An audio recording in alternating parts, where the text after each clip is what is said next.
Hey everyone, I think the game started an hour earlier today. I wasn't really ready for that. It's been an intense day already. Hey Ulan, hey Steve Eyes, hey Perpetual. You were first except for all the others, Perpetual. Mechaniac, Highsider, Horatio, watching. How are you all doing?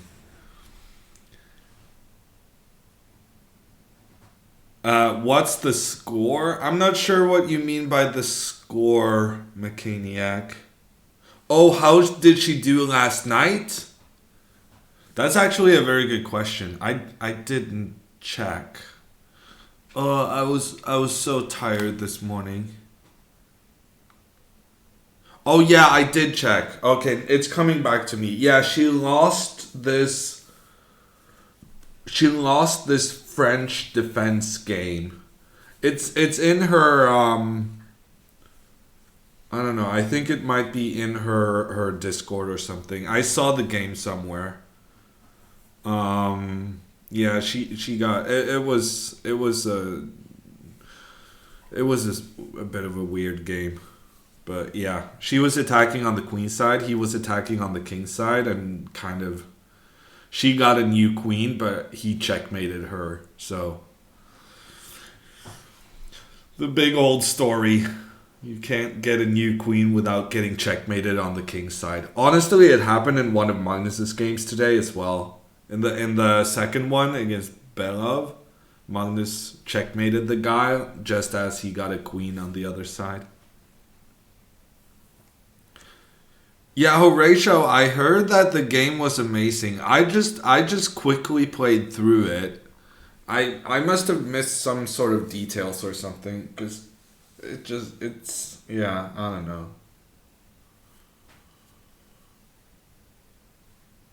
She played an underrated 11-year-old. Yeah, those 11-year-olds. It's rough being in these American tournaments. There's so few federated tournaments in the US. So whenever these guys get to play them, they're very happy and very hungry.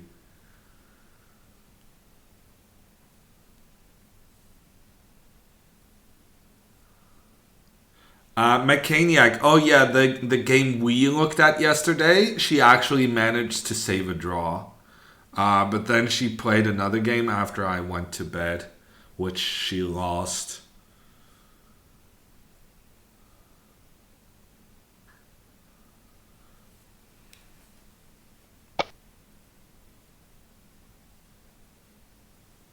Okay. Anyway, we have a new game today, and I'm much more excited about this one because she actually has a really good position. And you know why she has a good position? She's got one of those bishop pairs. And we're joining the game here on move 16. And I was thinking that probably black is okay. I think it's a bit more pleasant to play with the white pieces, having the bishop pair and stuff. Um, but I was thinking black should play something like knight e5. And my thinking is that the knight on b3 is actually a pretty bad piece. It's struggling to find somewhere it wants to go. And say, even if the knight gets to go to d4, I feel like the knight is kind of just blocking white's pieces from participating in play. So while this knight is very well placed, it's possible for black to play around it and potentially be quite okay, despite not having the bishop pick. Danya with a rate of 538. Wow. Hi everyone, how are you doing today? We just got started. We're looking at Alexandra Botez's game. She's playing in Las Vegas in the North American Open. It's actually a tournament I have played myself twice. So yeah, to me, it's like one of the very traditional, classic American tournaments. What section is Botez playing in? She's in the open section, Terminal.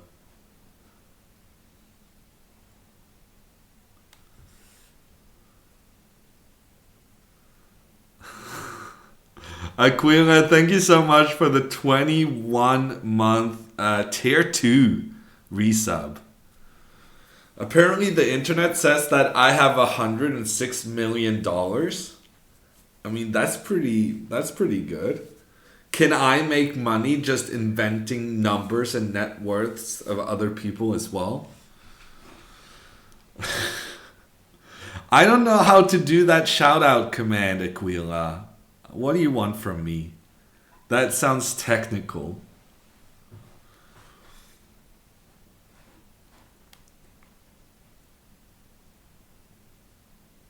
Anyway, as I was saying, I think that the knight on d5 and d4, even though it's very well placed, it's also kind of blocking the rest of white's pieces. So it's actually not that great. And black, as long as black can kind of keep the c4 square under control, it's going to be a problem for white that black has so much more space for the pieces.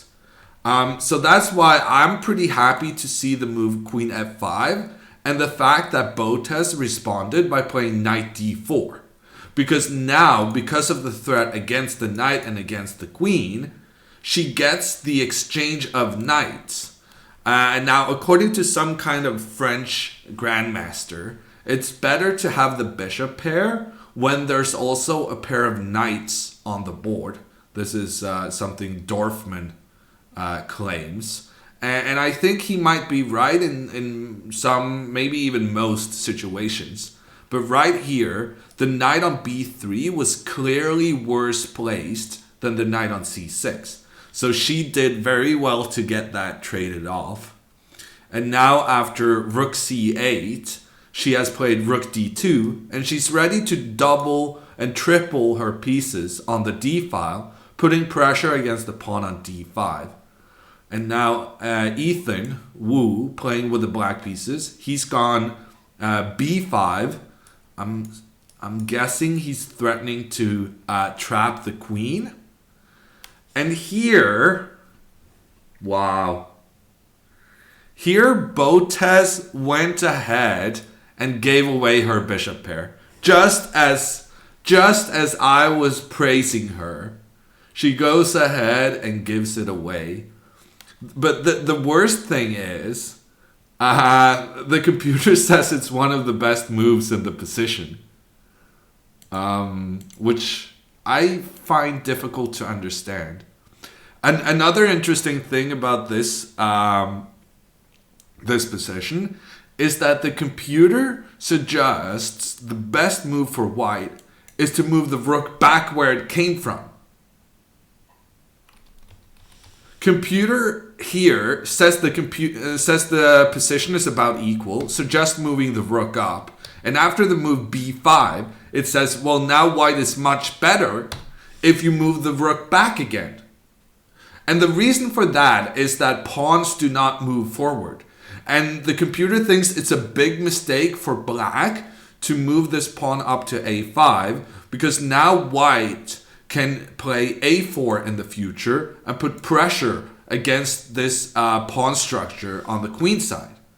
So it essentially says that despite moving the rook back and forth, the weakening of this the black pawns on the queen side is so important that spending a bit of time provoking it doesn't actually matter. So that was pretty fancy. Nug Show, yesterday she drew her game. She was in trouble, but she had a very well-timed draw offer.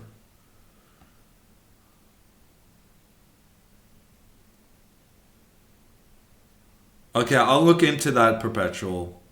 It doesn't sound very complicated. Hey, Aspex, how are you doing today? Yeah, Chris, that was some disrespect to the bishops right there.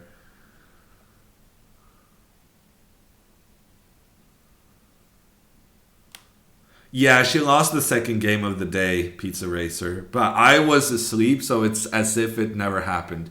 Anyway, she has played bishop takes f6. And for some completely wacko reason, the computer is suggesting you should take back with a pawn, which looks ridiculous to me. That looks so dumb. Instead, Ethan is not dumb. He took back with the bishop, and now Queen b6 has been played. So Botez going after the pawn on a6, which has become a weakness after that b5 move.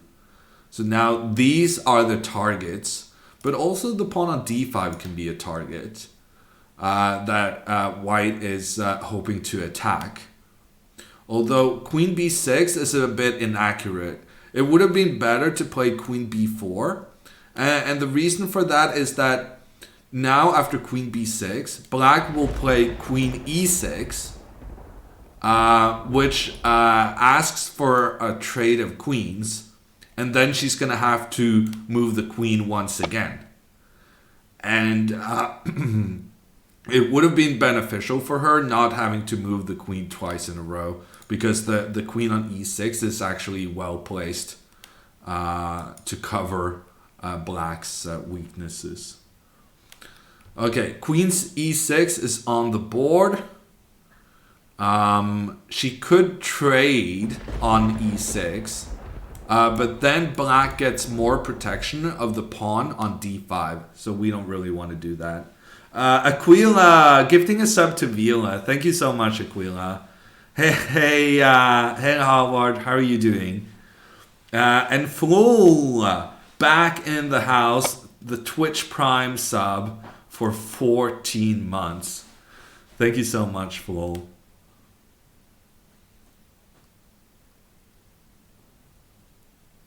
Hammer only following Alexandra's white games. Yeah, that is true, Halvard. I guess it's the luck of the draw. Although, to be fair, we prepared her. We had better preparation for her black games, so maybe that would have been just as fun. I haven't really touched any of her white openings, because I just figure you're gonna get an okay position with white, whatever you play.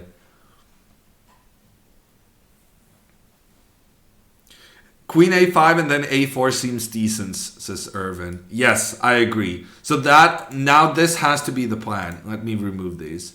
So white wants to attack the pawn on a6 and the pawn on d5. Why these pawns? Yes, because they are the base of the pawn chain. So this pawn's job is to defend another pawn, but it's also the pawn that's furthest behind on the board, which means it cannot be protected by another pawn. So we don't go after the pawn that's protected by another pawn. We don't want to go after e4 and b5. What we want to go is the base of the pawn chain. And in order to do this, we will try to play a4, as mentioned.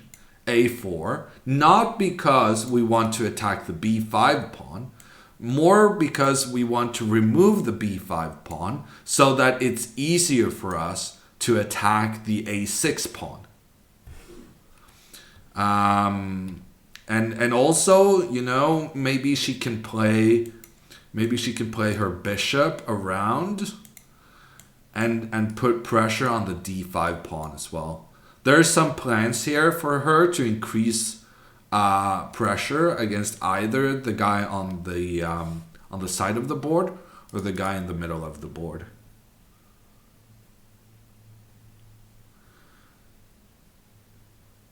Do you think Botez would have winning chances if she gambits her queen? It would depend on the gambit. I saw that Sergei Karyakin won a nice game today in the Blitz Championship, having given up a queen but gotten lots of rooks and bishops and pawns in exchange. The way Botez has a tendency of giving up her queen, I would say it's not good for her chances to get any points. Who inspires you in the fashion world? Magnus, Baba. You know, I know a real life fashion model, and you know, that's my inspiration.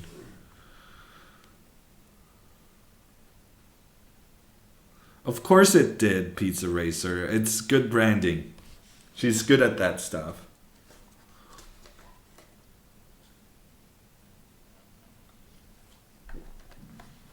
Because the round started an hour earlier, I didn't have time to get dinner. I was kind of hoping that Alexandra would just, you know, annihilate her opponent. But it looks as though she's going for the long positional squeeze in an opposite colored bishop middle game, which is bad luck for my stomach. Order some pizzas? Johnny, are you made of cash? You can't order pizzas in Norway. That's like 35 bucks. That's horrible personal economy thinking. Chocolate milk instead? Yeah, it covers the basics, you know, Halvard. Chocolate milk is the excellent dinner replacement. Where's the clocks? The clocks are inaccurate trips. So, Spud. Tree Spud. Trip Spud. They're inaccurate. It's just an estimation of the time.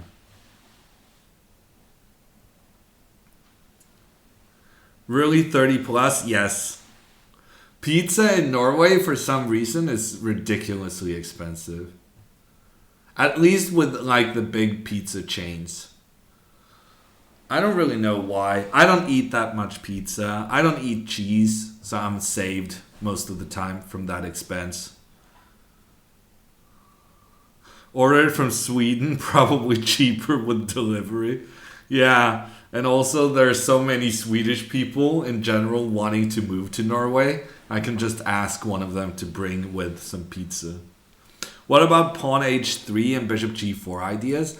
I think it's interesting, but I also think it's a bit trappy. With trappy, I mean that it's mostly based on like a one move trick, and if your opponent just doesn't fall for the trick, it's not that effective. In general, when you have a light squared bishop, you want to be placing your pawns on the dark squares.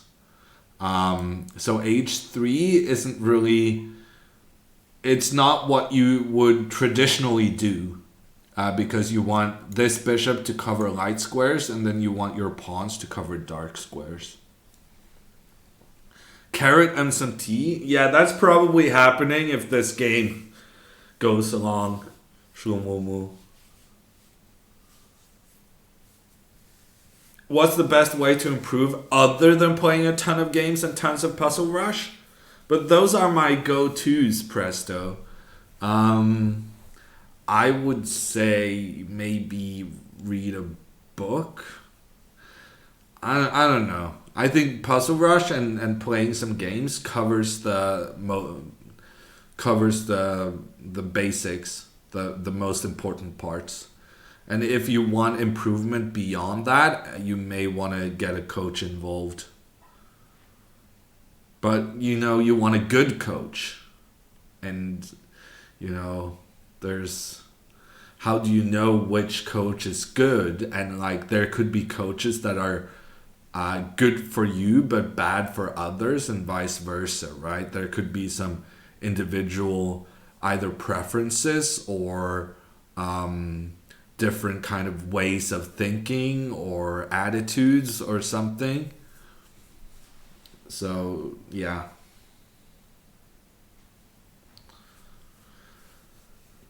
Who measures pizza in centimeters? Maybe all of the people who use centimeters in the world. Ewok. Which is, you know, basically everywhere in the world. How has Botez done in this thing so far? She's struggling against the kids, D64. She's doing well whenever she faces like really tough opposition, titled players and stuff. But she's doing poorly when facing kids. And Ethan I don't know how to pronounce it, but that sounds to me like the name of a kid who's pretty good. But that is pure speculation on my part. How much to hire Coach Hammer? Coach Hammer is unavailable. So whatever you think is too much to pay for a chess coach is what I cost. Under 30 centimeters, not even a meal. Yeah, we're crazy about our pizza that way.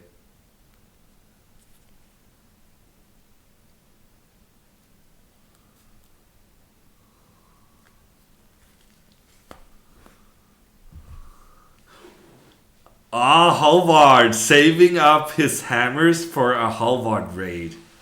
You're a man of strategy, sir.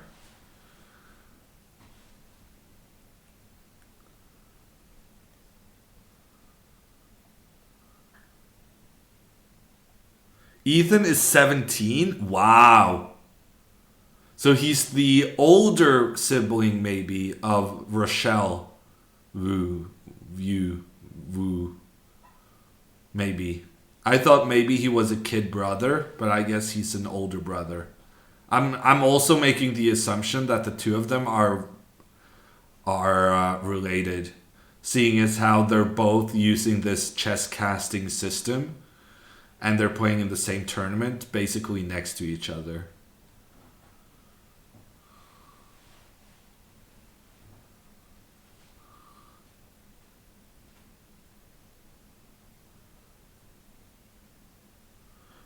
Okay, Vila. I guess then maybe they're not related. I don't know. That's a lot of woos.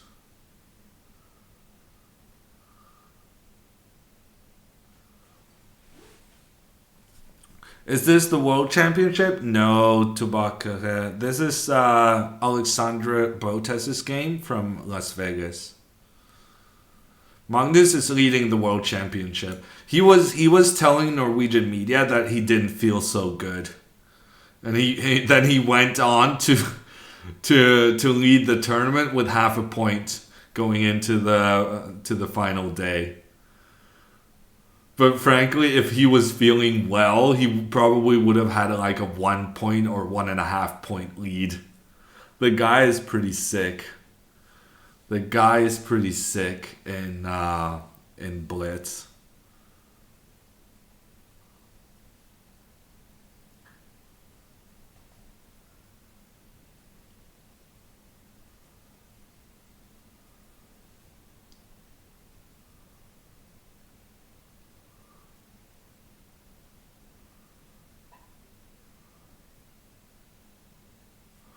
Didn't Magnus draw Kasparov as a kid? Yeah, but Rajabov beat Kasparov as a kid.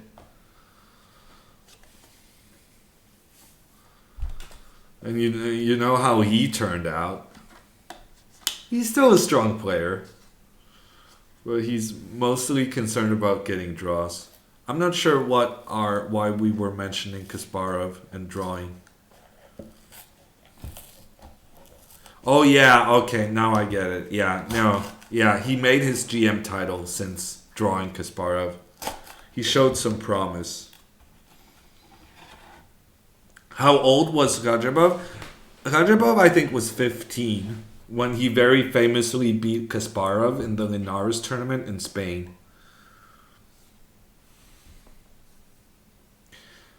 Where's the bishop pair? It disappeared, Slumka. Although you didn't get clickbaited. She had the bishop pair, but it was only so long she could withhold her instincts of giving it away.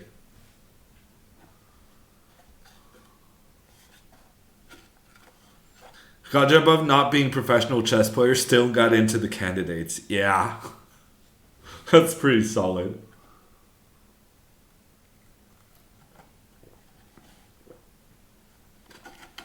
Shut up, Perpetual. I'm getting so bad numbers on my YouTube channel. This video is going to be a new video until I post another video. That's how it works.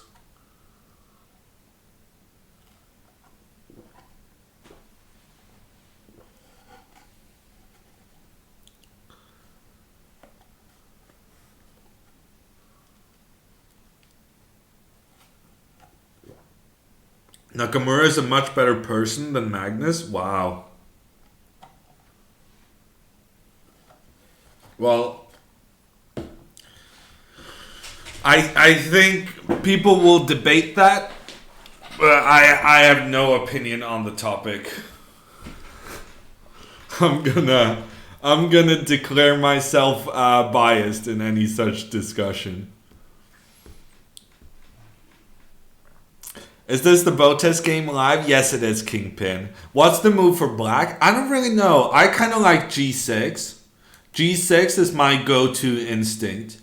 Precisely for the reason I mentioned, that very often in opposite colored bishop endgames, you want to put your pawns on the other color compared to your bishop. So you let the bishop, control dark squares. And then you leave the light square protection up to the pawns. So G6 is my instinct. And then I would play King G7. And I would... This is also a thing, that putting your king on a dark square when your opponent might threaten something on the light squares is usually a good idea. But after G6, then A4 is going to be really, really annoying. This is some serious pressure against black's position. Fishrat Cal, thank you so much for the 100 bits. And thank you so much for the kind words. Chespe, gifting a sub to Jesus. Wow. We got some celebrities in our chat, I suppose. Thank you, Chespe.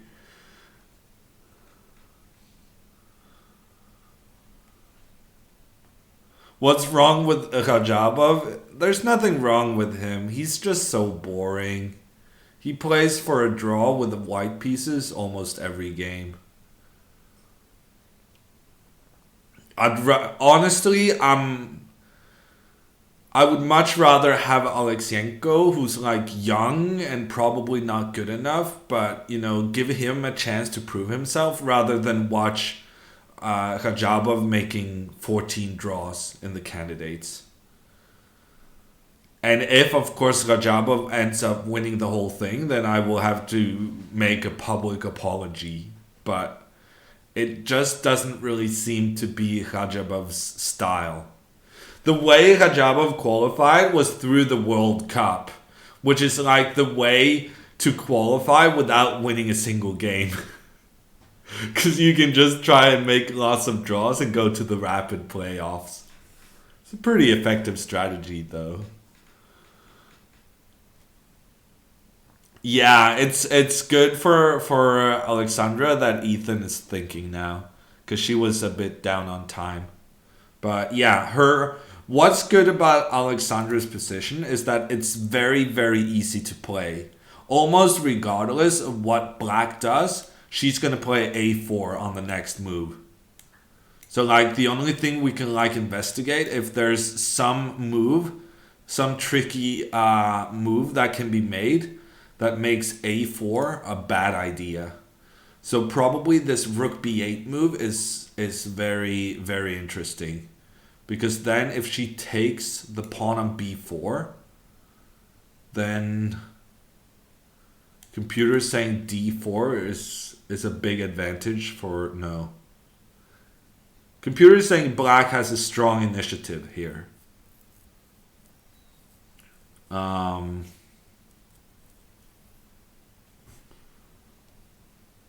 So, yeah. Rook B8 is a very interesting move. It's all about thinking, what does your opponent want to do? Alexandra wants to play A4.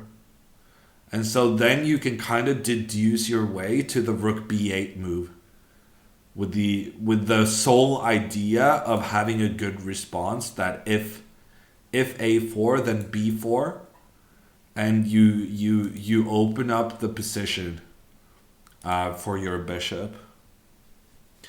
How is Botez doing in this tournament? She's doing okay. She's doing well against higher rated opponents and poorly against the lower rated opponents. Honestly, she's a bit like Magnus. Magnus has also commented that he struggles against people who are like not like world elite. That he doesn't feel like he has the same level against those guys.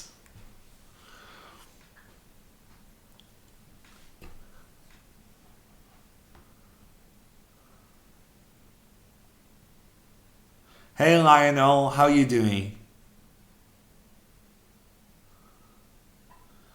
Is she going hammer time on this guy? I don't know. Well, yeah, she kind of is, because she went into opposite colored bishop endgame, which looks pretty boring, but very safe. I would say that's pretty hammer style.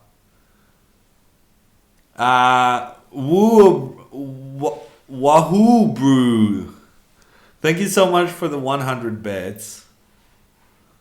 And thank you for the kind words. Did she lose to her 1700 opponent? No, she didn't, Neil. She made a very clever draw offer, and the opponent accepted.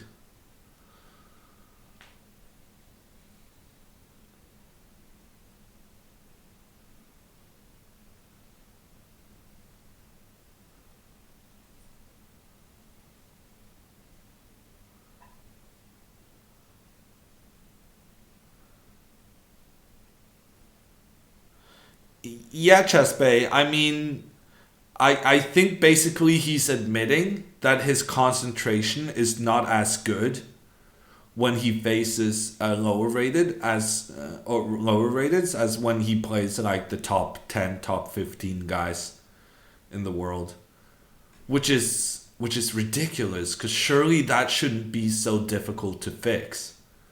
Especially given that you have bad results, so you kind of know that 2600 grandmasters know how to play the game, right? But I guess at this point it's in his head or something. Sam, thank you so much for the 22 months of subbing. Thank you so much for your support. How is Tori doing? Yeah, 2 out of 4 is the latest reports. That's what I heard as well, Chespe. So she won the first 2, but then lost 2 after that. But she was winning in round 3, she said. So, I mean, she's still fighting on pretty equal ground. Even when she's playing people who won all their games.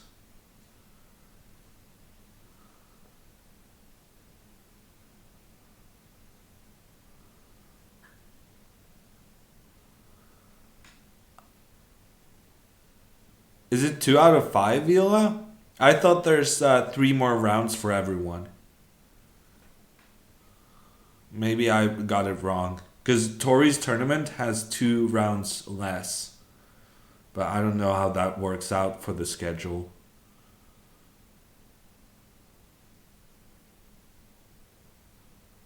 No, there's 3 rounds left, right? This is round 7, right?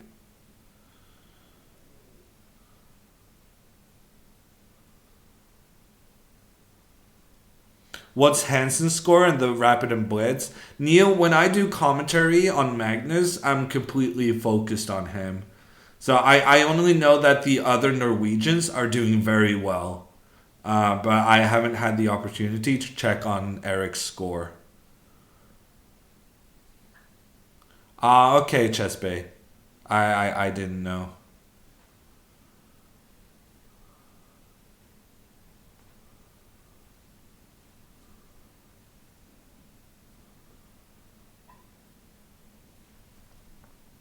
Yeah, I sat next to him when he did that in order. I was so mad.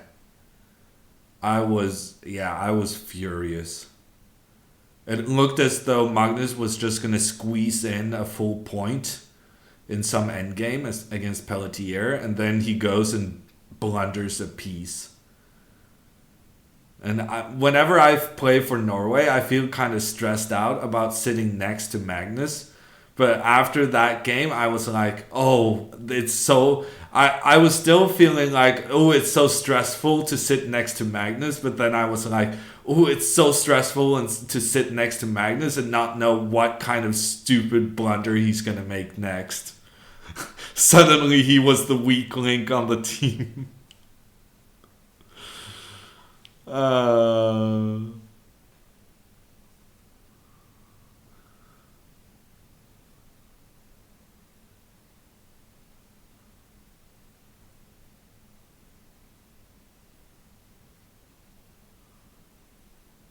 is Eric Norwegian and Chinese? Eric is Canadian.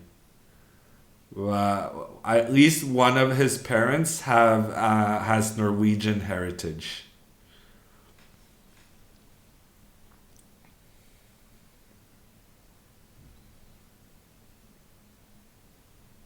Oh, really, Halvard? It's only one of his grandparents who's Norwegian? I didn't know that. I thought he was half Norwegian.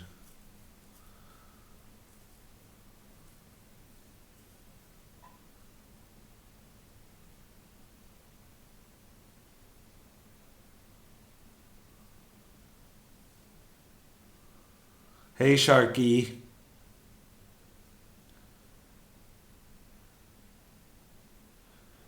Yeah, Yash. OTB is like chess slang for over the board. It means like a real life tournament. We're still waiting on a move. So it seems like Ethan is very concerned about Botez's plan to go a4. Otherwise, he wouldn't have spent so much time in this instance. Very often, you can tell from the time management who's feeling comfortable in a position. And here, I think Ethan is slightly uncomfortable because he started spending so much time after having played quickly up until this point.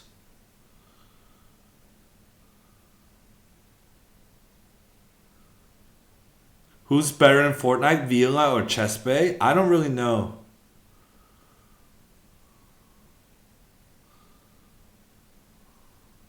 Well, if you include Gerber, it's definitely Gerber, yeah. How many points does Alexandra have? She has the point bye, and then she has 3 draws and 2 losses. So she has 2 points. Why is the open section for this tournament so weak? I don't know, Mordris. I was actually discussing the same thing earlier, a day or two ago, that I'm surprised how there's not that many 2600s, considering the big first prize. And my guess, because I also related it to the Rilton Cup, which is a big, very traditional Christmas tournament in Sweden. And I think just in general, these Christmas tournaments are struggling to have the same strength of their fields, partly because of the World Blitz and Rapid going on in Moscow right now. Seriously, Vila, you can box fight? I need to learn that.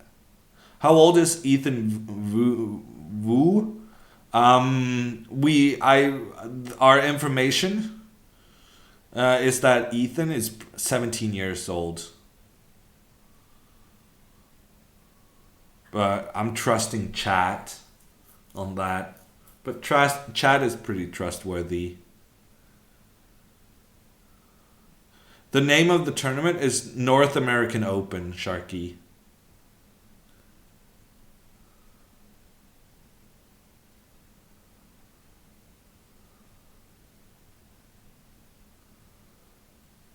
Yeah, it's a bit strange, Halvard. Because in Norway, we started FIDE rating every single tournament we have. I'm guessing that's probably the future for most countries, even including the US. Although I will say that one of the things I like about the International World Chess Federation ratings, the FIDE ratings, is that it's so transparent in where you gain the points and so on and so forth. But actually, the US system is even better. I can, through the US rating system, look at standings from tournaments I played as a 9-year-old in Berkeley. So I can look at my first ever chess tournament and see all the results on the US Chess Federation rating website. So that's pretty brilliant.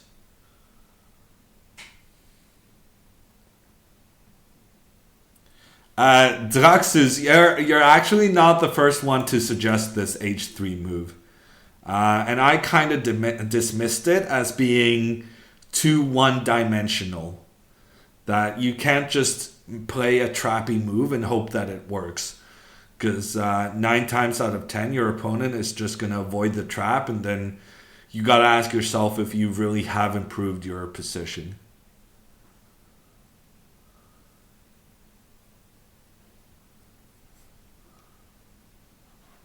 Aren't requirements to be FIDE arbiter much harder? I don't know about that, Horatio.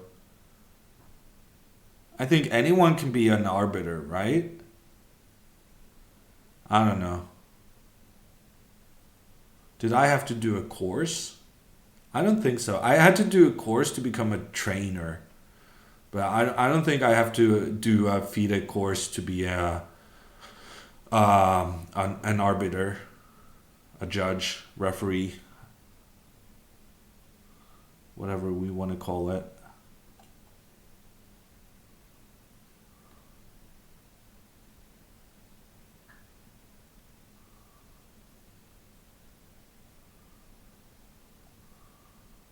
Let's go Botez. Wow. Let's bow Botez. Wow. Are you saying that Botez is the goat, Shaydog? You definitely tripped me up with your letters and words there. Why is A4 so strong here? Good question, Shocular. But first, thank you, Horatio, for gifting a sub to Shaydog. Okay, so A4, the reason this is very strong is that Botez wants to attack the pawn on A6.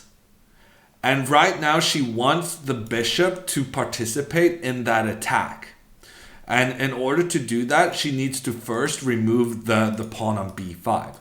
So the reason A4 is such a good move is that if black takes the pawn, then white will take back, and there's going to be so many pieces directed against the pawn on A6, and white has a really, really, really good position. And if black kind of tries to defend this pawn, then, you know, there's potential for just capturing it anyway. And apparently the computer thinks this is equal still, even though white took a pawn, but that's, I mean, I'm just going to check the computer's line. Okay, it's a pretty wacko line in which the computer thinks black is still okay. But the main thing is that the pawn on B5 comes under attack, and after capturing on A4, let me do this variation instead. Taking on A4, rook takes, and you get the pressure against the A6 pawn.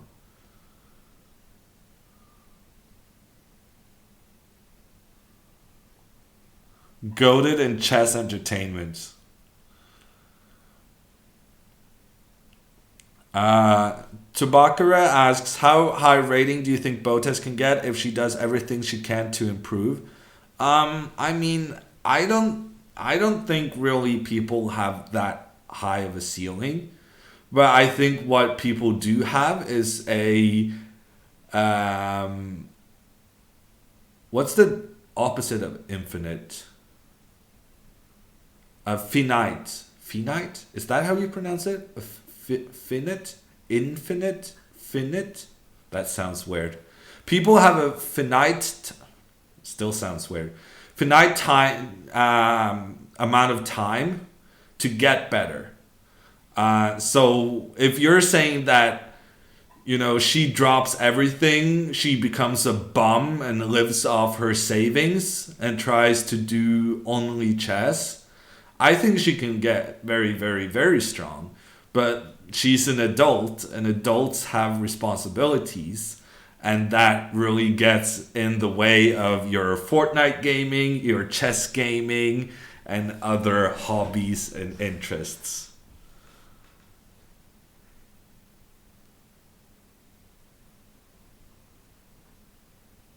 Finite. Okay, yeah, that sounds better. Finite.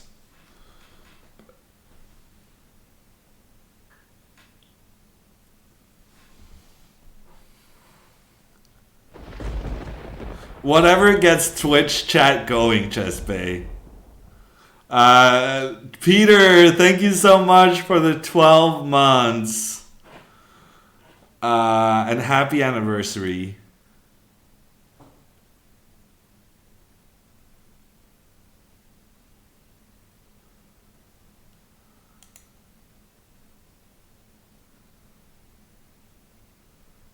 Does Magnus devote all his time to chess? No, don't.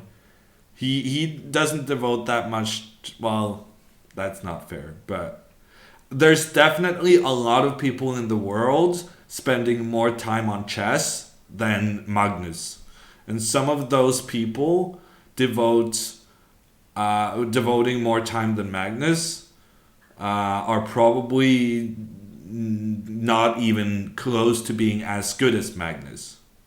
But the reason for that is not because there's not like some secret reason. The reason is that Magnus spent an insane amount of time on chess when he was a kid, and then he's kind of coasting on the intuition and the feeling for the game he developed as a kid. Are you happy with your career? Are we doing some sort of an intervention, Fava? I'm pretty happy, yeah. There was Botez had someone ask in her chat, which year was your kind of favorite year? And that's like she actually answered it, which I'm not sure I would be able to do that because it's very personal, kind of which year you consider your most successful or where you were closest to having all your dreams come true. But if I had been prodded in the same way she was, I would be quite likely to say the present. But at the same time, the present is what you can do something with, and it's also your reality. So any answer other than the present is also a bit depressing in a way. But I would say my life is on an upward slope, and my stocks are rising, and I don't think they've reached the top just yet. Timeshare in Aspen? I heard timeshare is a fraud, Aquila. Do you have a timeshare in Aspen?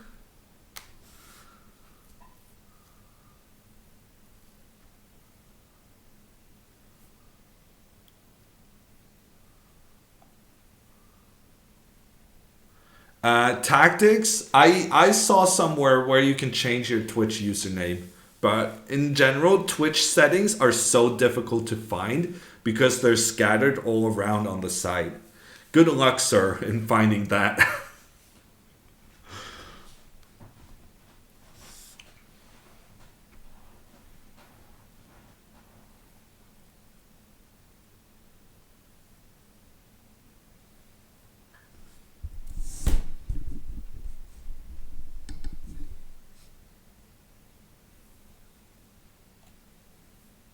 You've invested heavily in hammers? Yeah, Chris. And stocks are going up. Good investments.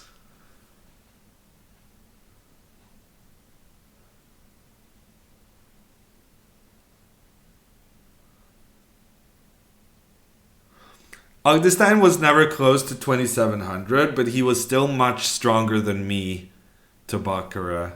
Because at his best, he was like top 10 in the world or something, top 20. And I was only top 40 for like a month. What should Black do? I'm not really sure. And I think, I know that Ethan is not sure. Because he's spending so much time thinking right now. Actually, can someone in Twitch chat make sure that the relay didn't crash? Because I think we've been waiting for the next move now for like 30 minutes. But yeah, the best move is probably Rook B8. It's about being preemptive of White's plan. And now, if White goes B4, A4, you have this incredibly strong move B4. Trying to open up for the bishop. It's all about bishop's activity in these opposite colored bishop middle and end games. And if you take here, then d4. And the computer is saying White has to be very careful in order to defend.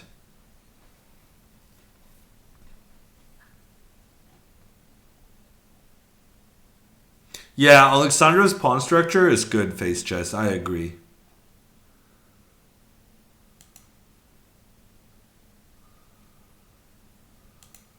The thing is, Black's pawn structure would be very good if his pawn was on b7 and the other pawn was on e6. So Black is overextended with these two pawns. They've gone too high up the board, which in turn has made the pawns on d5 and a6. Maybe let's do them in red.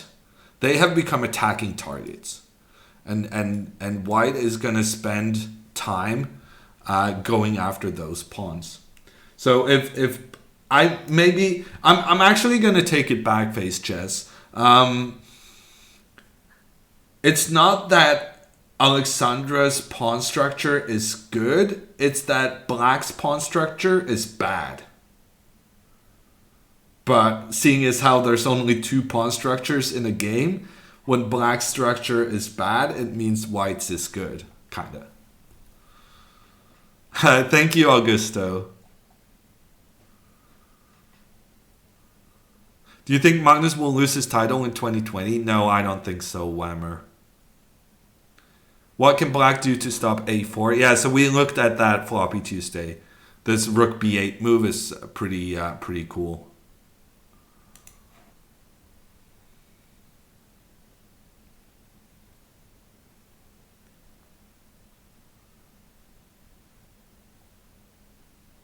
Yeah, Concave. This is a game going on right now in Las Vegas. It's Alexandra Botez playing the white pieces against Ethan Wu.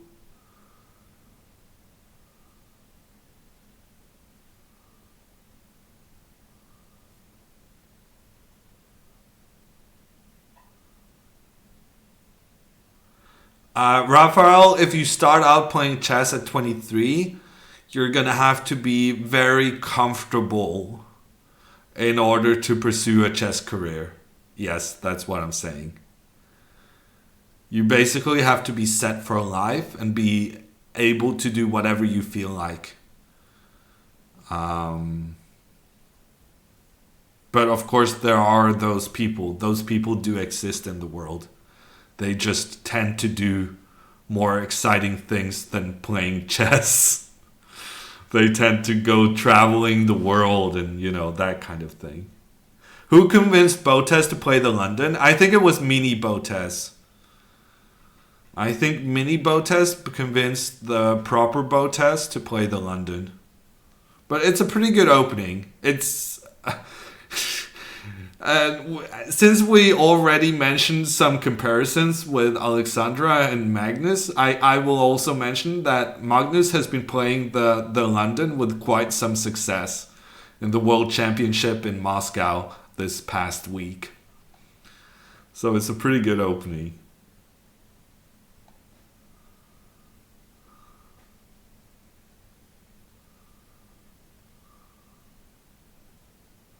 Oh man, Chad is way ahead of me. Do you think Ferrugia will be as good as Magnus one day? No.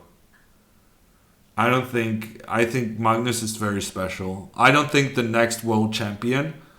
I don't think like the next 2, 3 world champions will be on par with Magnus. I think he's going to be very unique for some time for the future. What's bad about Black's pawn structure? I did say so, Lacey. I don't know if I'm so far behind that you didn't hear that first explanation. Andrea's not proper Botez? No, she's the mini Botez.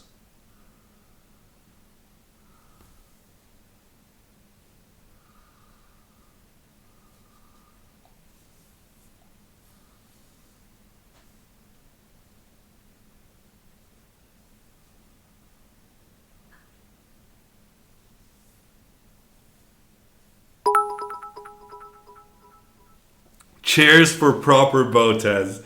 Thank you, Tortoise. Tortoise? Tortoise? I think that's how it's pronounced. But I shouldn't have tried to do it again. I should have just stuck with my first attempt and then let it be. Do you think the next Magnus is alive yet?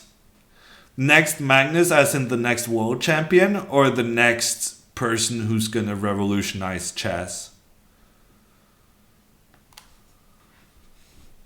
No, I'm Norwegian, Druxes.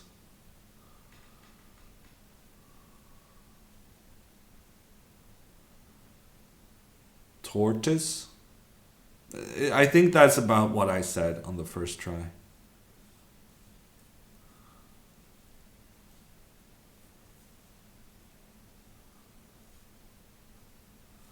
Boomer Botez and Sumer Botez, unofficial titles.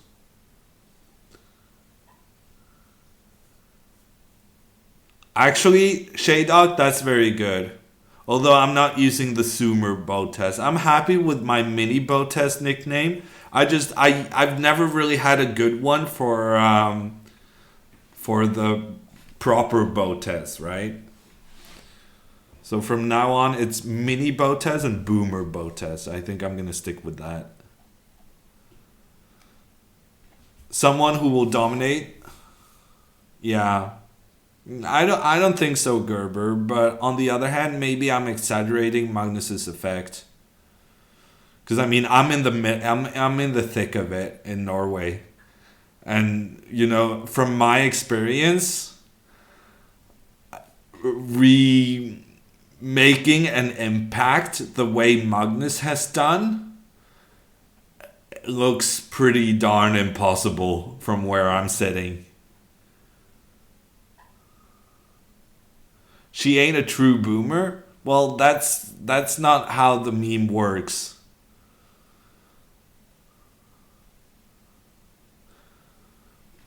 If you're older than the average Twitch viewer, you're a boomer. That's the definition.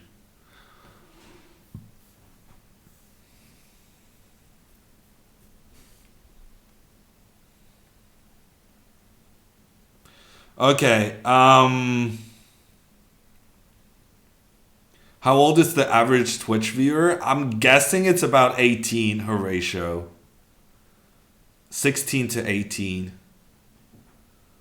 Maybe it's more like the median. I don't know.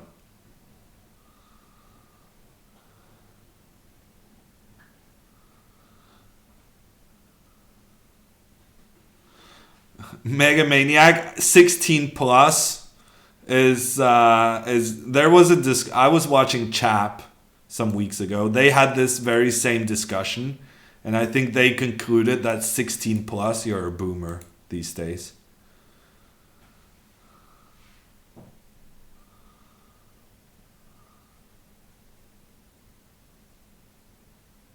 Yeah, but the chess audience is a bit older, right, Chess Bay?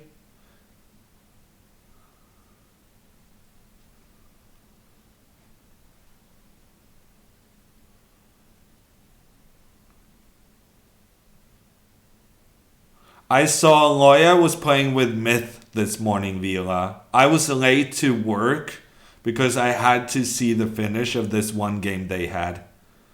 Myth literally carried Loya out of the storm, and then he got killed, and then she carried in the end game. It was pretty good.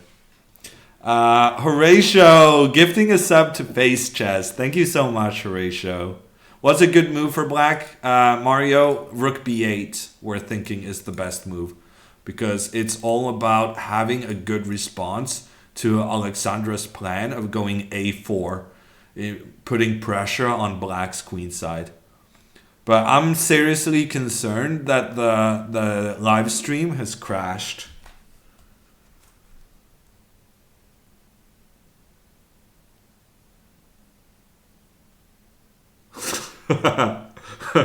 Yeah, Chespe. I think that also sounds about right.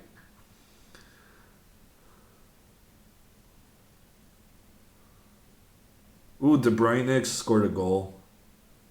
I have him, but I didn't captain him. So probably that's bad for me. Ooh, and he had an assist. At least I get some points, but other people get more points than what I get. Yeah, fantasy, Filza.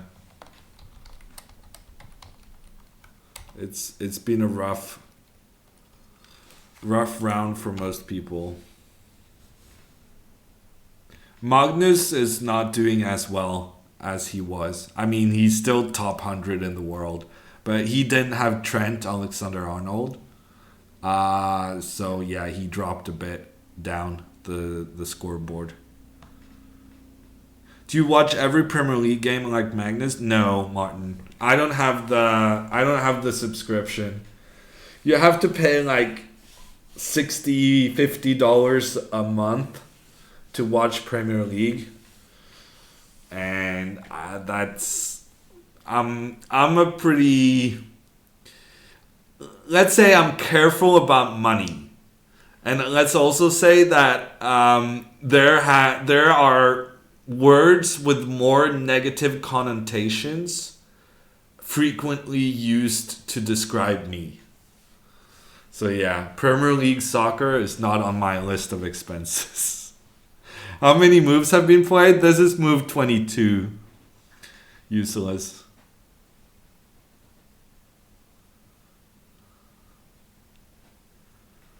There's also synonyms to cheap, fool, but yeah, that's one of them. Haaland moving to Dortmund. I don't know. Is he going to be their main striker? If he is, then it's a great move. But I thought they had some kind of good people there.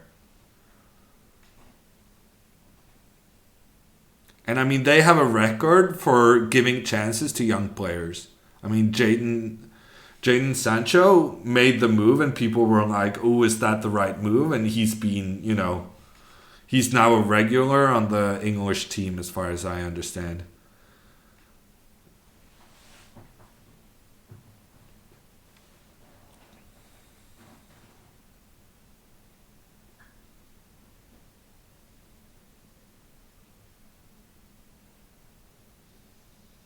How can you handle sitting there waiting 30 plus minutes for your opponent to move?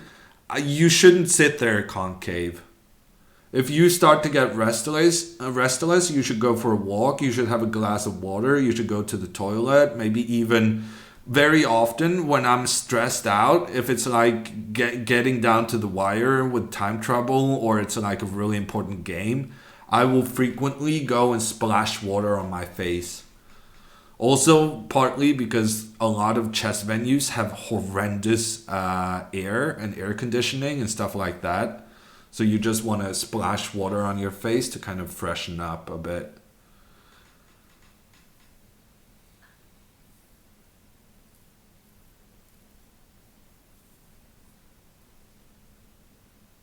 Fiscally responsible. Yes, thank you for the road. I think that's even more polite than frugal.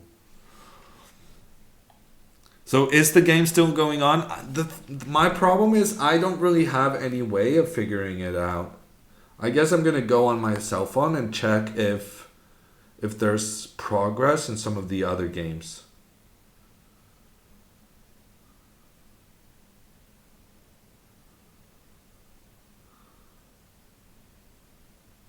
It's not looking good. It's not looking very good. It actually does look like it may have crashed.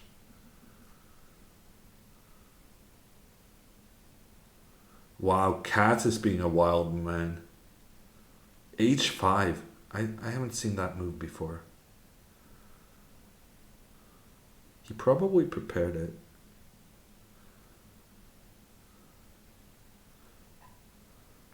Yeah. Broadcast has crashed. Aoshima and Niemann are on the same move they were when I started my stream, and that's more than an hour ago. And Isoria are also almost on the same move.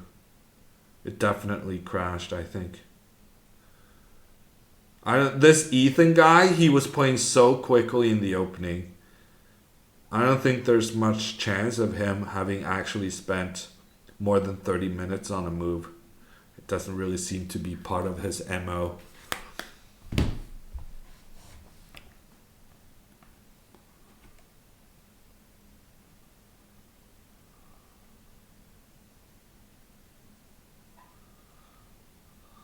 You sure the headline is not discussing?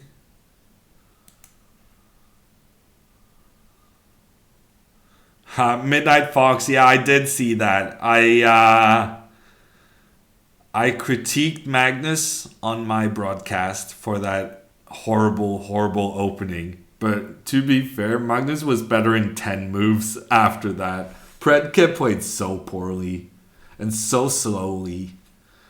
I don't know. It worked out for Magnus. He didn't repeat it afterwards. So once in a while you can play a bit of a silly opening to make your opponent nervous.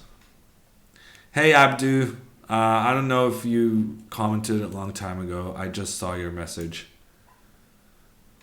Unfortunately, the relay does seem to have broken down.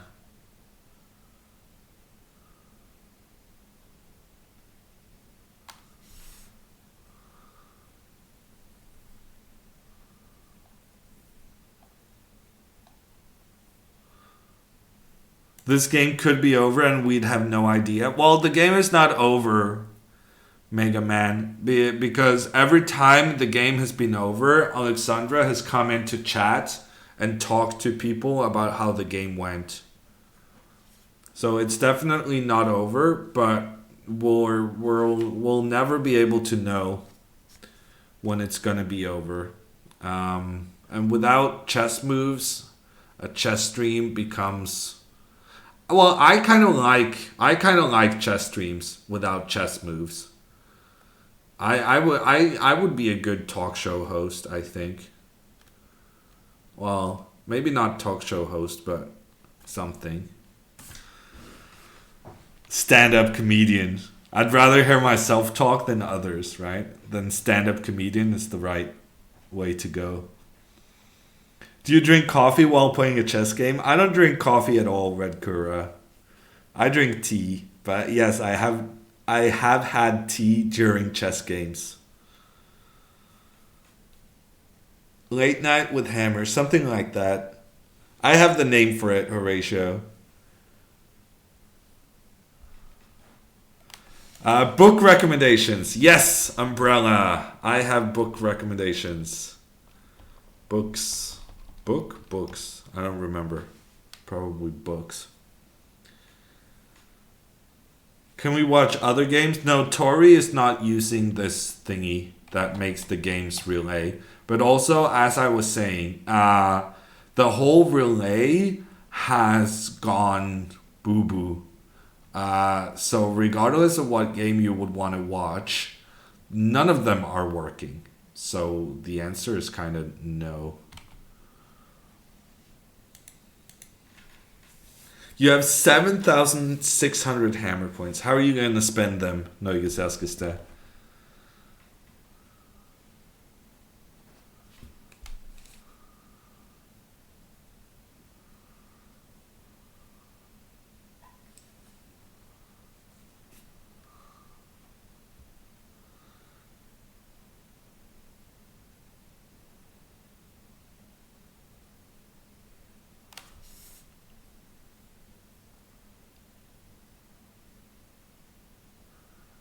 That's a good tip. Thank you, Chess Bay. What does jump the queue do? Well, Mario, whenever I'm playing games against viewers, you can jump in front of everyone. Well, you can skip the queue. You can get a game immediately after I finish the next one.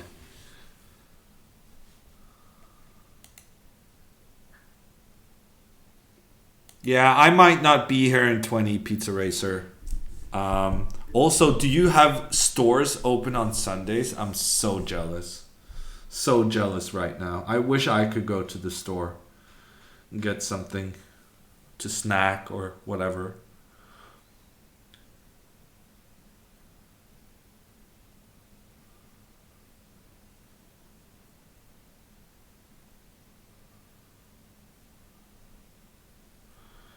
Whammer, I don't really know. I'm not one of the computer scientists. I don't really know how the apps work like they do. I'm more like the guy who says it should be able to do this, and then some other guy does the programming so that it's able to do that. I'm more of the ideas guy than the actual programming guy. So the answer is I don't know. It's a good job. Yeah, it is Petrolix. It's very good. I'm very good at saying no, no, yes. This is okay. Feedback is so much easier than actually having to do work yourself. Yeah, I'm pretty jealous, Chess Bay. And yet, you insist your presidents need to have go to church. In Norway, we can't have stores open on Sundays because, religion and it's the day of rest. Religion and unions. That's the short reasoning why Norway can't have stores open on Sundays. I have been unhappy about this previously. Wow, this guy got 64 points, and he activated his wild card. That's crazy. Wow, he activates his wild card so early. And his team looks a lot like mine, honestly. Okay. Not even grocery stores? No, especially not grocery stores. So kiosks are allowed to be up on Sundays. Basically like small stores. But no grocery stores, no clothing stores, no... Yeah. Does VG cover the Rapid and Blitz? Yes, Faro. I've been doing video-ish commentary every day. Final day is tomorrow. You should check it out. By what time should the game be over? Normally, it would be over at about 11 p.m. That's in 2 hours. Kiosks, way more expensive than regular stores. Yes, Mario. It's like double price for some items.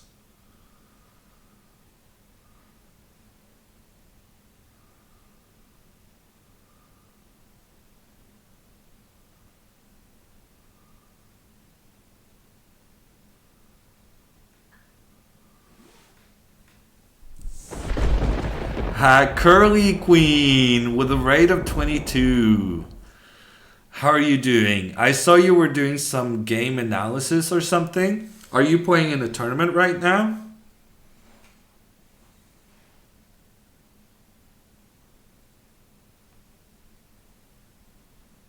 Argument for Sweden over Norway. Jon Alstad, that's a good point. So there's this plant garden store that can be open on Sundays. We're not exactly sure why, but yes, they're allowed to be open. And strangely, they have started selling chocolates and some other stuff. Go figure. Tournament in New York. How did you do?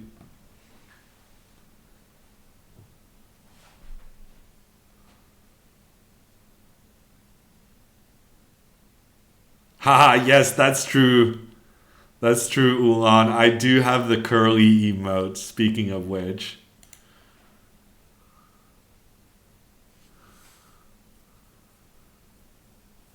You can survive with chocolate? Well, that's my point. You need to have a reliable place to get chocolate on Sundays. It's very important. That's how you build a civilization.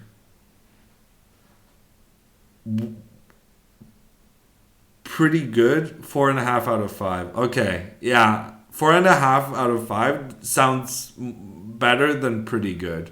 But as long as you're happy. That sounds pretty darn good. Congratulations.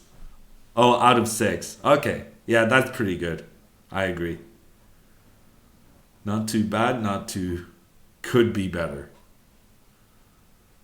Is any religion popular in Norway? I mean, Norway is a Christian country. Our royals have to be Christian. It says so in our constitution or something that our king has to be Christian. I'm not even kidding. I didn't even know this until very recently. I think they had like a baptizing for the crown princess. Well, not the crown princess, but the daughter and son of the crown prince. Like the third in the line, the second in the line for the throne. And they recently had their christening, isn't that what it's called? And apparently they have to get it or something. They have to be Christian by law, which is pretty sick. Protestant, Mario. Protestant. I hope so, Thomas. But I'm one of those people who think that we should abolish the monarchy before Håkon becomes the king, but it doesn't seem very likely. We don't have Popeyes in Norway, Bobby Fischer, so the answer is no, unfortunately. Casa Alexandra is doing very well, but unfortunately the broadcast kind of fell apart. We haven't gotten any moves in an hour.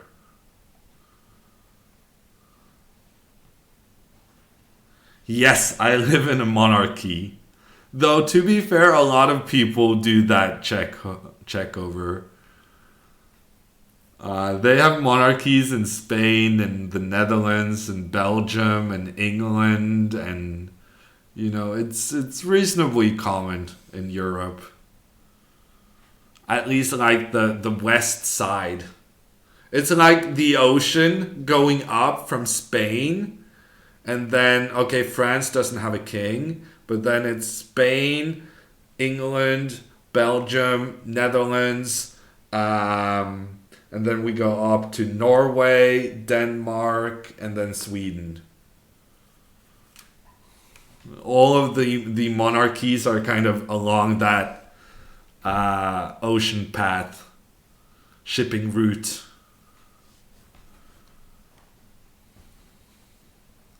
What does 72 in the standings mean? It means that she's currently playing against the person who is 72nd in the standings, Mega Man Maniac. So if you check who is in 72nd place, you will find that it's Ethan Wu.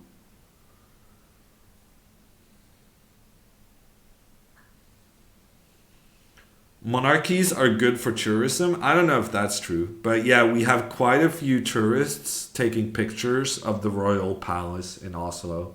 So I guess it is one of the main tourist attractions.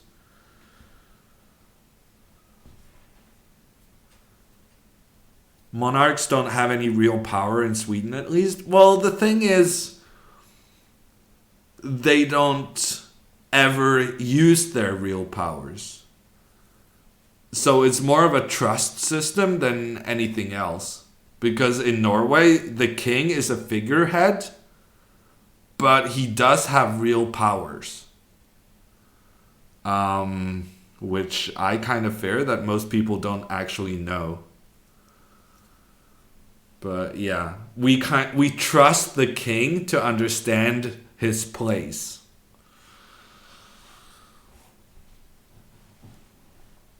How is the score in World Blitz Championship? Magnus is in the league, Iago. Magnus is in the lead. He has 10 points out of 12. And then Matalakov is half a point behind. Did you miss the Magnus discussing part? No, Mugsy. It's just that we only discuss Magnus when people in chat are concerned about Magnus. And then we discuss the monarchy when people in chat discuss the monarchy. And then we discuss Botez's game when people in chat. You see the pattern. You see the pattern. Chat really has quite a big influence on what I'm talking about. Preaching to the choir, Thomas. Botez eating a lot of time on this move. Yeah, unfortunately, the broadcast broke down face chess. So if it ever recovers, it's going to be like 20 moves suddenly happening.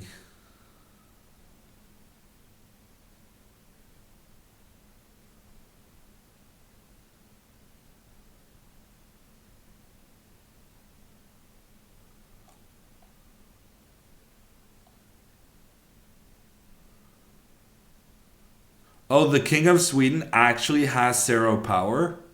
Can we have some of that? Because when you remove the power from the king, it's probably going to be easier to have a switch to a republic afterwards.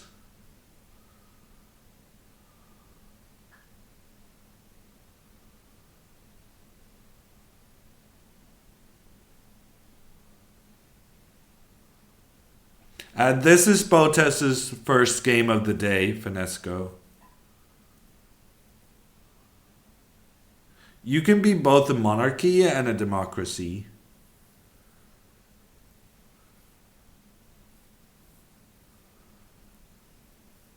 There's some official word for it. Constitutional monarchy or something.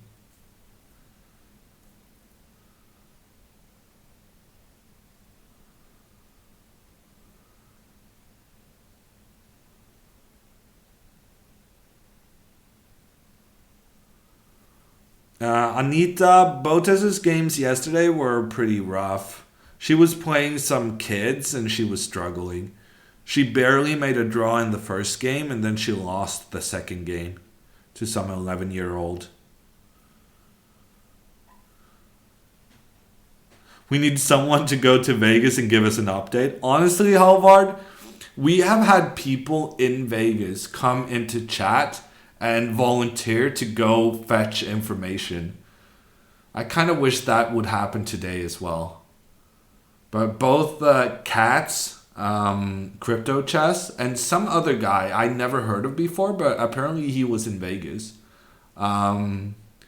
They've both said hi on previous days, and kind of said, "Oh, we got to go back into the playing venue."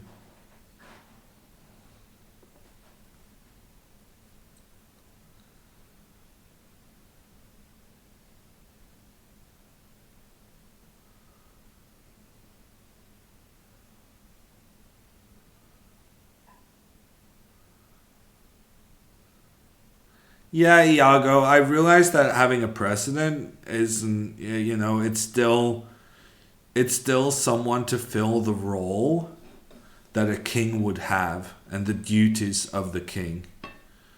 And I mean, I would like to have a system where you skip that part, where you but I understand that forming a government and having like a hung election would be a much more dangerous thing if you didn't have like a figurehead, like a president or a king. But I don't know. It feels like you can have some sort of system without having a president or similar. Like for instance, the U.S. has what, the Speaker of the House. They have some weird system as well, right? Because the U.S. doesn't have a prime minister, they only have the president. So somehow the U.S. is getting away with just having one person in charge. I'm not sure what they do for like tricky election situations.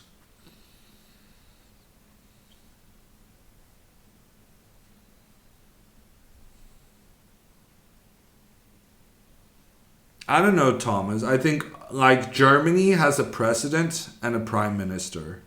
And I think a lot of people are saying that if we get rid of the king, we would need to have a president, which I think is the most common solution, but I'm thinking maybe it's not necessary.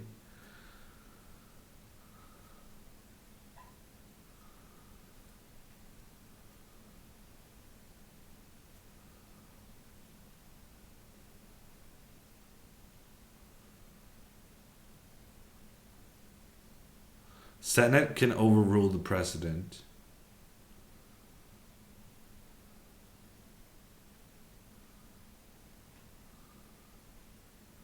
Yeah, I don't know enough about how the U.S. political system works to fully understand how they replace the role of, for instance, what would be the German president. So Germany has like one president and one chancellor. So the chancellor is like the prime minister, as I understand it, or at least in Sweden, in Iceland. In Iceland, they have a prime minister and they have a president. And the president is kind of a figurehead, much like the king in Norway. Um, and I'm not sure how you make a system where you don't have this figurehead. But it makes sense to me that you could have like a senate that could overrule the president and would kind of make decisions in case of tricky election situations, hung elections, hung parliament, or whatever it's called. I'm losing my footing because it's becoming too difficult and I'm having some lack of knowledge and stuff like that.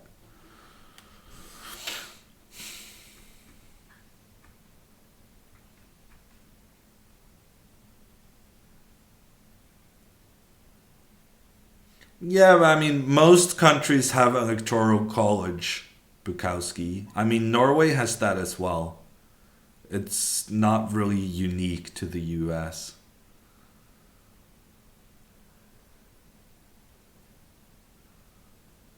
I'm not a fan of it, but Norway still has it. And then when I say I'm not a fan of it, then people will say, well, of course you're not a fan of it because you live in Oslo along with the rest of the Norwegian population, and you wouldn't be interested in building bridges to islands with 200 inhabitants. And that you're biased and you wouldn't do those kind of projects. You wouldn't care enough about the urban, no, the rural areas in Norway. And then I would be like, yeah, I don't really care too much about that, which would make me kind of, you know, I don't think questioning the fact that we're building bridges to societies of 200 people on some island in the middle of nowhere, I think stopping to do that would actually be good for us. But what do you know?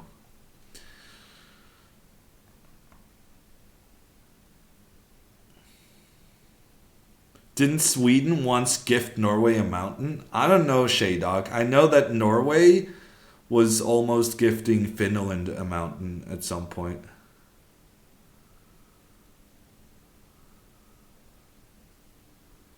Bridges are beautiful tourist attractions sometimes. Yeah, Face Just, that is true. But I also question whether most tourists would be able to get into the middle of nowhere in Norway. It's a quite a big country, um, compared to having stuff in Oslo.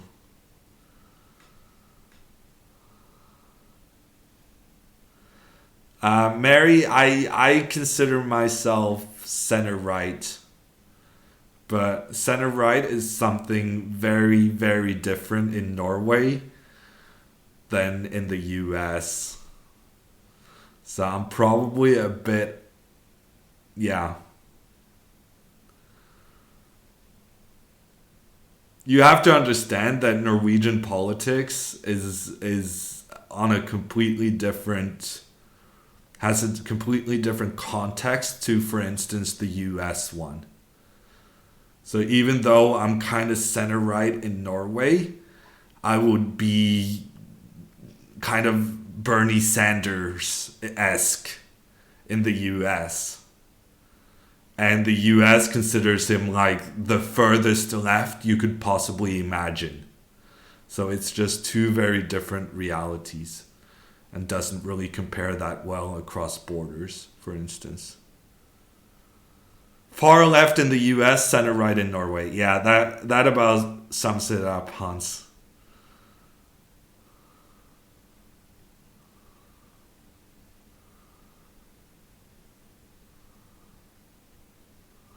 Pretty much, Thomas, yes. Greed is good, that's ridiculous. Yeah, you would think so with a username like that. What are left-wing people in Norway then? Well, Hiatamen, see Thomas's comment above. I refer you to that. Our friend Bota's in a good position. She's doing okay, Purse, but unfortunately the stream collapsed and now we're discussing politics instead. Whatever keeps us going until the stream, the games come back to us. Do you have communists in Norway? No, Mario. I mean, for sure we do, but no. There's this party that's called Red that a lot of people feel are basically communist, but they don't self-identify as communist. I don't really know enough about their platform to comment.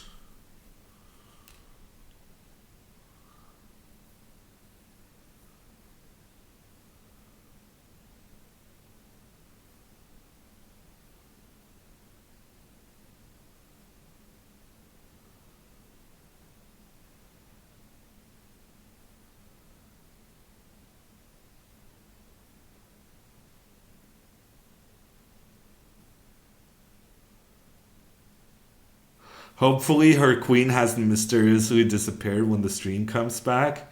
Well, at the very least, trackpad, if the queen has disappeared, let's hope that Black's queen is no longer on the board as well.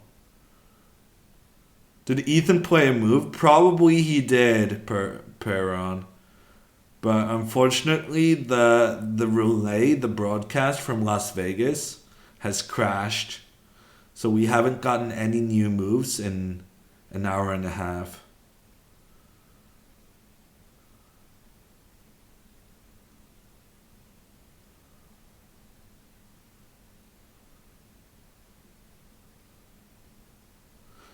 Do you think Denmark should sell Greenland to the US or rather to Norway? What I like the most about this Greenland conversation is that once Trump started talking about buying Greenland, everyone started thinking, oh yeah, that's a good idea. And no one at any point said, well, I don't really think Denmark, a very rich country, would be interested in selling Greenland, a huge territory with probably vast natural resources. No one was kind of mentioning the fact that Denmark would never want to sell.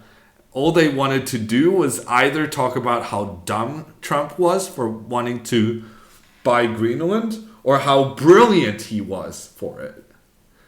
There's not any scenario in which Denmark would sell Greenland.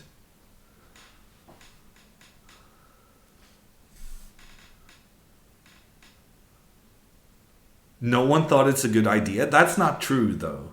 I mean, the US buying Greenland is absolutely brilliant. You kidding me? If the US could buy Greenland, that's amazing for them.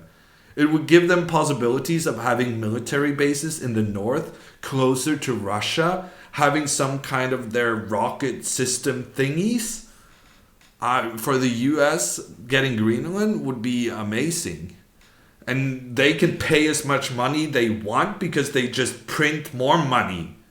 The US kind of has an unlimited supply of money. They'll just print more. But Denmark would never sell. Yeah, I don't think it depends on the price. I think it's a good idea. I mean, for the US, it's amazing, regardless of price. You can just print some more money.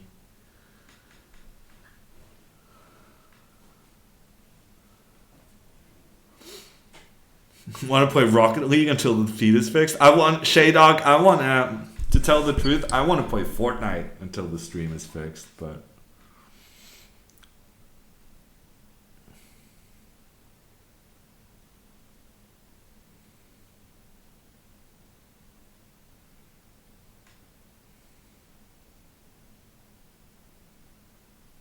Don't just print more money, then you end up. I'm not sure Germany is the best example of hyperinflation, though. But the US has been printing so much money the past couple of years, from what I understand. Because everyone thinks of dollars as a safe haven, and people don't really seem to care how much money they print. Maybe I'm just imagining things, but that was my impression of the situation.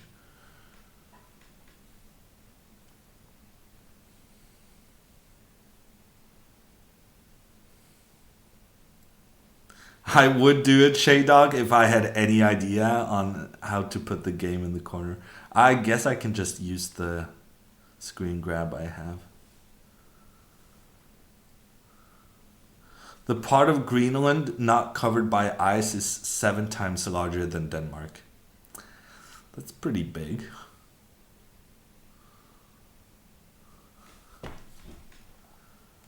Don't you believe there's gold in Fort Knox backing up the paper? No. Of course I don't believe that. Currency these days is not just about the bills themselves. Most of the money in the world right now are just numbers in a bank account.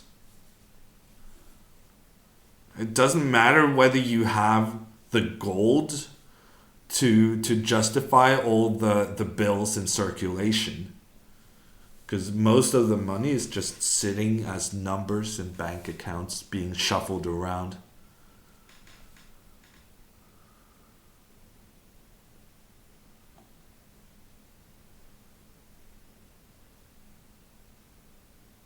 Yeah, that was my impression of Hiata, man, but I'm not really knowledgeable on the subject. My impression was that the US has been printing quite a bit.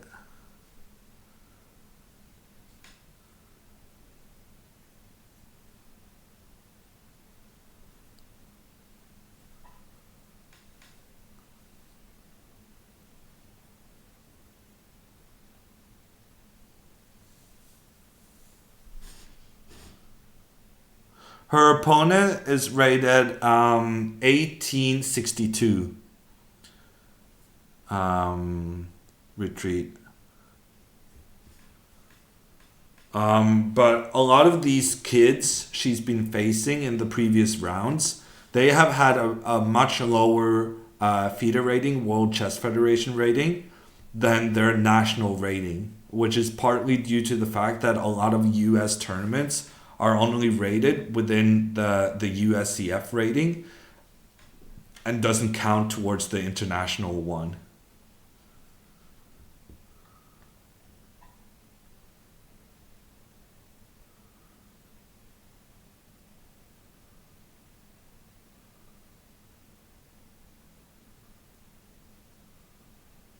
Wow, Shay Dog. That is actually very professional advice. Do you think capitalism is a flawed system? No. But I do think more effort needs to be made in getting corporations to pay taxes. Something needs to be done about tax havens.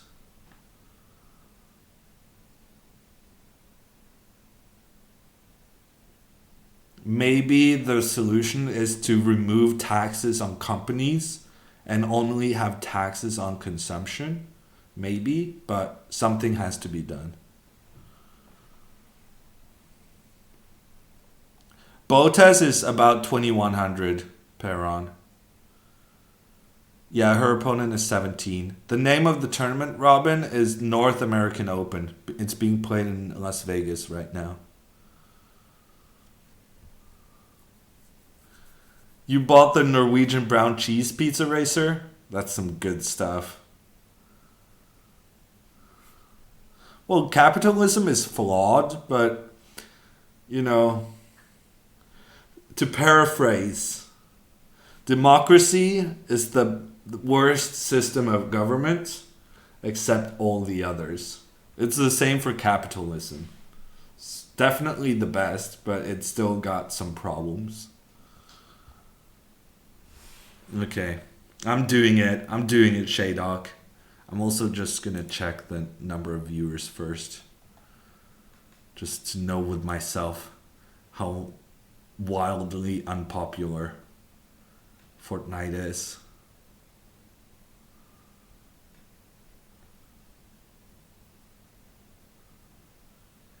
I mean, Digorson, I think we're having a good conversation here.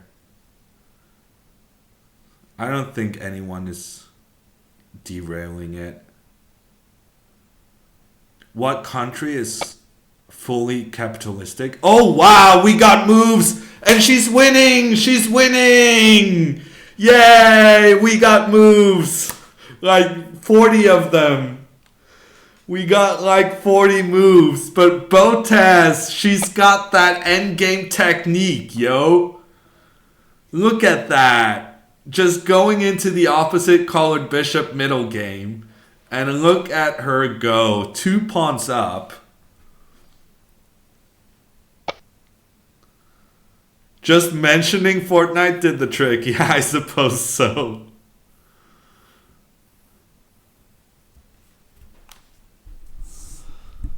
Yeah, Ulan. Yeah, that's true. I don't like cheese. But I can have the brown cheese because it's not really cheese. Okay. Let's try to get the moves. The moves. Okay, so what happened here? Let me get my here. Yes. Okay, so bishop e5 was played. Botez went a4. Apparently here black could have made a draw with d4. That's pretty sick. Basically, the idea is that now there's a white pawn on d4, which means that the white queen cannot get away from these attacks. That was some really high level sick stuff right there. So the idea is that if bishop c7, which was played in the game, and then queen moves. Ah, no, it's about opening up for the queen to cover the b3 square. Because now if bishop d6, the queen can just step back. Instead, her opponent played a5. That's a bit strange. Why? So I guess she didn't take this pawn on b5. I'm guessing that's because she was afraid that the queen could get trapped. And it turns out she's correct because the engine suddenly changed from being better for white to being white in trouble. Okay, good instincts. She's playing well.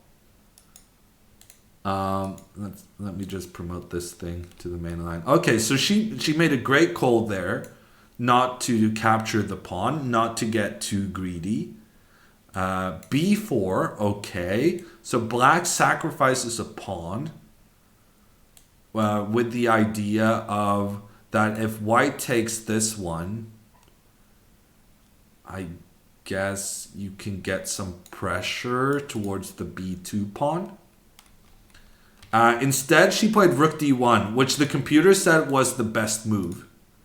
So you'd rather capture the pawn on d5 instead of capturing the pawn on b4. And that's a very good lesson. Because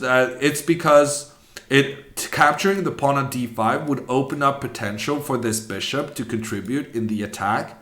And it also, this pawn on b4 is kind of, it's standing on the same square as black's bishop.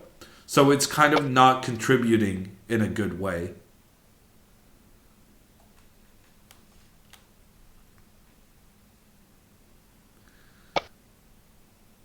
What is going on?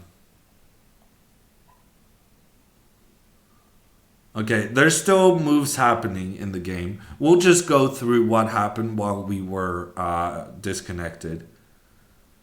There's no footage, Robin. This is a very low tech broadcast, as I'm sure you understand by the fact that we spent 1.5 hours talking politics while waiting for the moves. She's playing very quickly. I'm not sure why. Maybe she's low on time. I need to go back so that I can still get the moves. Okay, we're gonna go quickly. Okay, so she's playing good. She's playing very well. She's putting pressure on the pawn on d5. Okay, b4, here we are. Bishop e5 was played. And now she took on b4. Okay, so she's changed her mind. She took this pawn after all. Rook attacks. She uses her bishop to limit the rook's influence on the b file. That's good. And Ethan just went back with his rook. He realized that that was just a bad plan. Queen goes back, puts pressure on d5. G5, okay.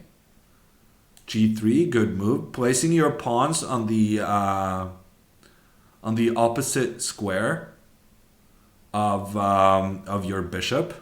G4, that's a weird move. G4, why could she not take this pawn? I'm not sure. Maybe she was afraid of some attacks along the back rank. At least she played queen a2, rook c7. Then she played b4. Okay. Bishop c3. Now she took the pawn.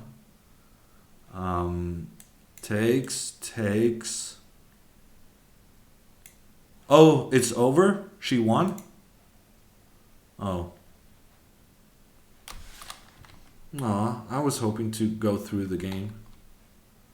It's over. She won it. I don't know where the... Oh, it's because I was scrolling. I don't know where my my board went though.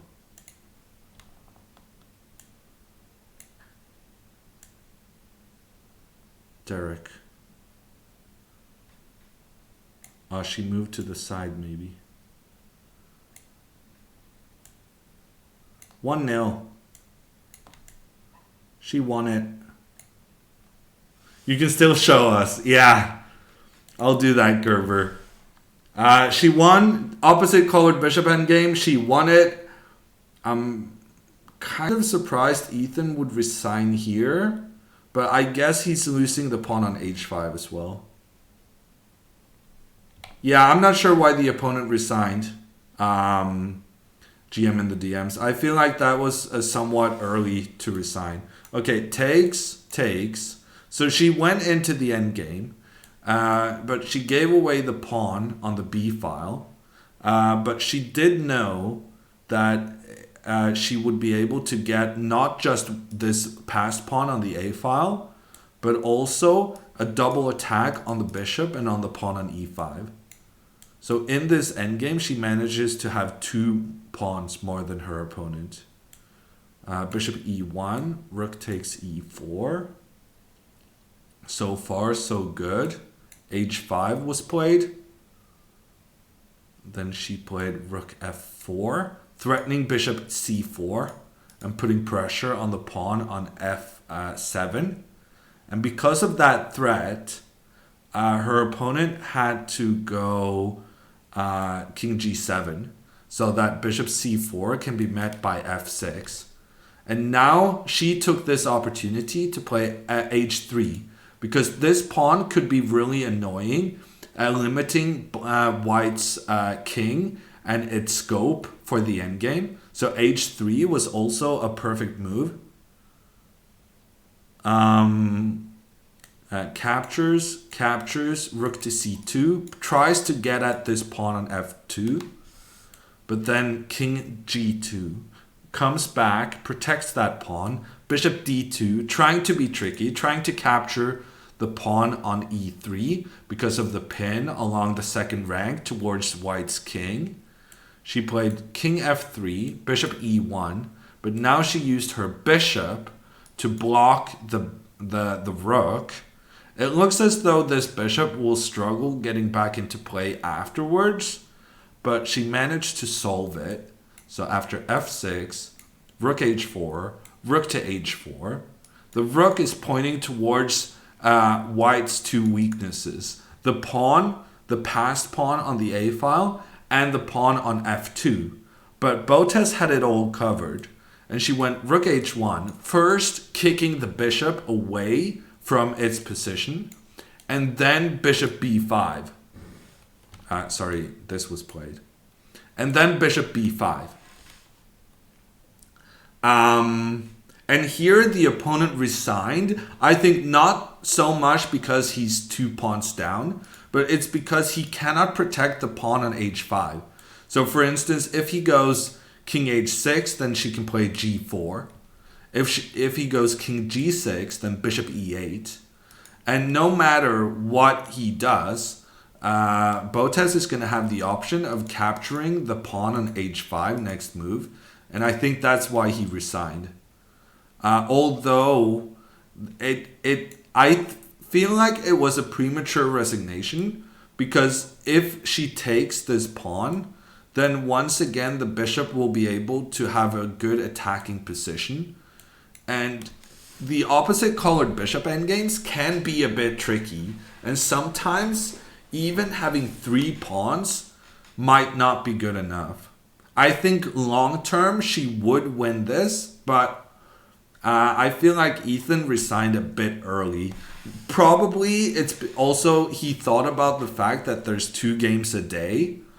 So he doesn't want to try to fight with a 90% chance of losing or 95% chance of losing. He doesn't value that small chance of getting half a point compared to like having a rest and just preparing and focusing for the next game. I think actually she played a really, really good game. We missed pretty much all of it, but going over it afterwards, I think she played a really good strategic game. Maybe she's not a tactician after all, because her endgame conversion was really smooth this game.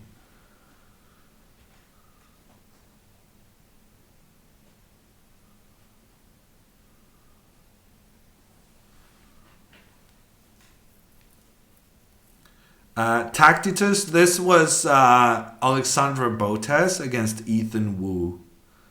It's a game from the North American Open in Las Vegas right now. He will win 1 pawn back at least. I don't think he will though, Jake. I'm not convinced he will. For instance, the computer is suggesting king f4, and then if you go into the endgame, it doesn't really matter that you win back a pawn because you're still 2 pawns down, and this guy is about to queen. Actually, black doesn't have any moves to prevent that pawn from queening.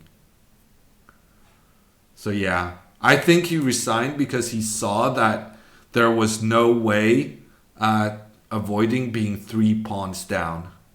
And at that point, opposite colored bishops or not, it's pretty hopeless.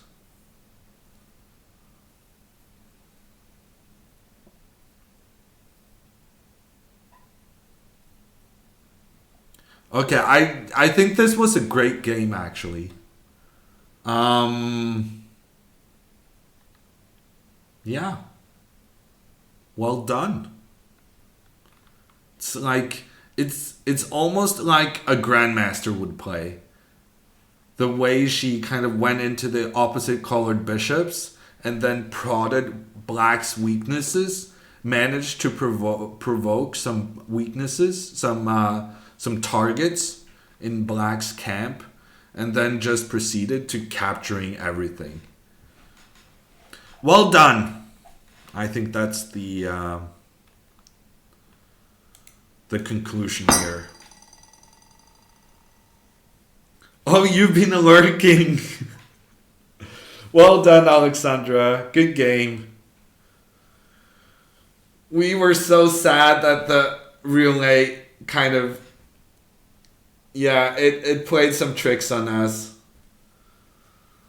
We ended up debating the monarchy and other things, but now we know that you're the Queen of Vegas, the only monarchy we care about.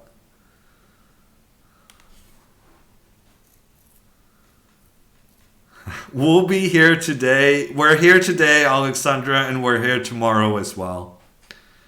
So tomorrow is the final day of the World Blitz Championship. For the Norwegians in chat, I'm doing commentary for VG.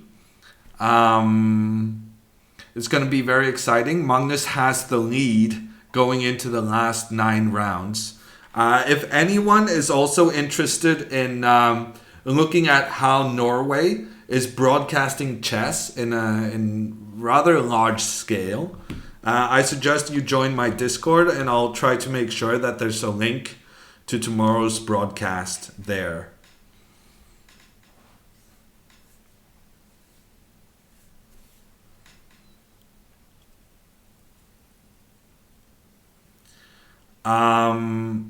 But that's it. Botez is going to be playing another game today. It's going to start in, I think, 4 hours. So she's going to have more rest time than normal. Get a good meal. Check some of the black lines she has on her computer would be my suggestion. Gently prodding some suggestions there. I'm going to be back for Botez's last game from Vegas. That's going to be tomorrow. Game starts at 7 p.m., I think. And I'll go live like an hour into the game at 8 p.m. That's 2 p.m. Eastern. 11 a.m. local time in Vegas.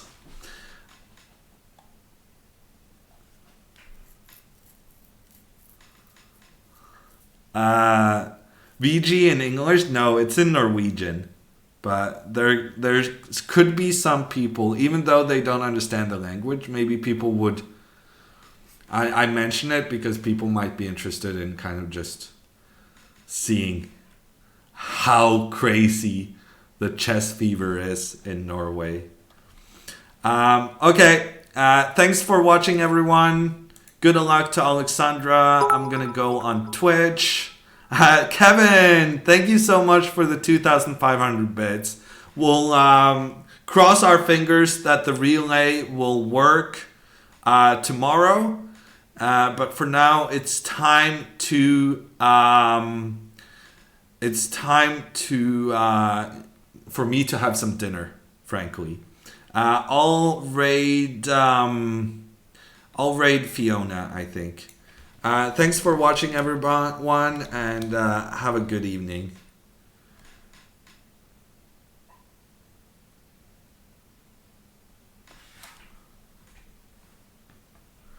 I'm a hardworking guy, Paulie.